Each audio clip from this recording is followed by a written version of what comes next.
कधीच या दोन गोष्टी करू नका, नाहीतर स्वामींच्या कोपला सामोरे जावे लागेल. श्री स्वामी समर्थ. मित्रांनो, तुम्ही स्वामींना आवडणाऱ्या दोन गोष्टी जर करत असाल, स्वामी तुमच्यावर रुष्ट होतील. स्वामी तुम्हाला कधीच पावणार नाहीत. तर कोणत्या आहेत त्या गोष्टी ते आपण पाहूया. मित्रांनो, स्वामी सेवा करणं फार सोपं आहे. परंतु स्वामी सेवा करत असताना या दोन गोष्टीचा विचार करूया.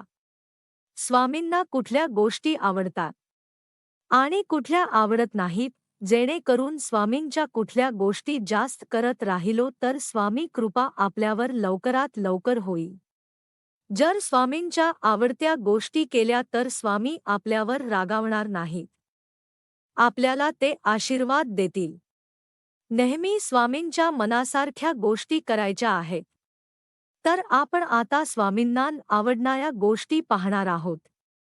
त्यासाठी हा लेख संपूर्ण वाचा. मित्रांनो, या दोन गोष्टी जर तुम्ही करत असाल तर आताच तुम्ही थांबवा.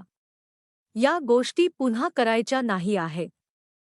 स्वामींचा आशीर्वाद मिळवण्यासाठी, कृपा होण्यासाठी ज्या कार्याचा आहेत त्या गोष्टी केल्या पाहिजे.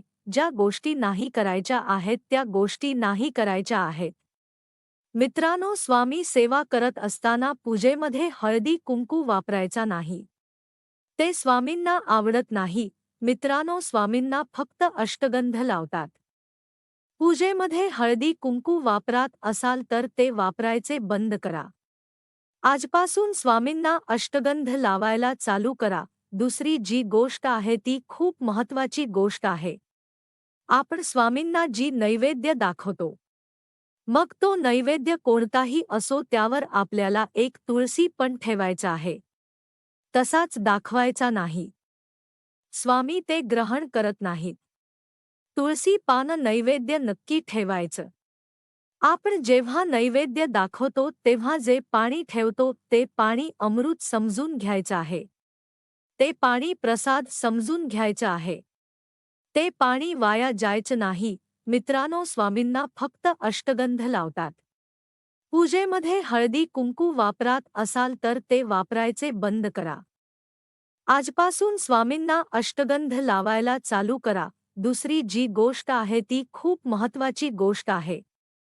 आपण स्वामींना जी नैवेद्य दाखवतो, मग तो नैवेद्य कोणताही असो, त्यावर आपल्याला एक तुळसी पण ठेवायचा आहे. तसाच दाखवायचा नाही. स्वामी ते ग्रहण करत नाहीत. तुळसी पान नैवेद्य नक्की ठेवायचं.